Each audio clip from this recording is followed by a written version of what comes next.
Ernest Tatakon from Kumaya in ETUNG local government area of Cross River State.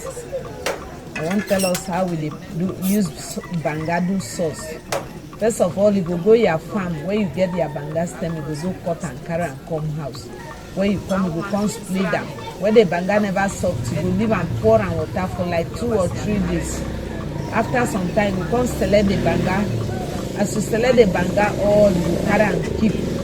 The day where you want to cook, you wash them very well. Wash and make the thing clean.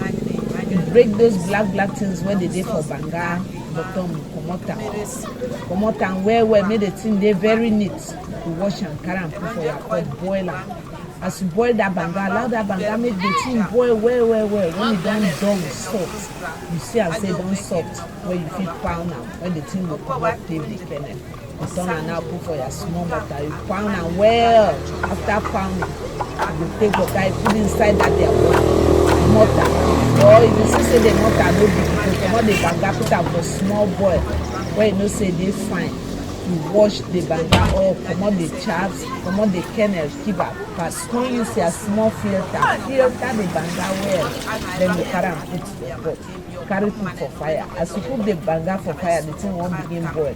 You go start put salt, you put maggi, you put pepper, you put ekoroko, you put fish, dry fish. Now what they use to prepare them. Then if I told you get something like meat, you want put after you don't steam your meat, you put your meat. You get the akomo. If you get the akomo, carry your akomo kanda, wash them properly with salt. Wash them so that when person they eat them, you no go break sand.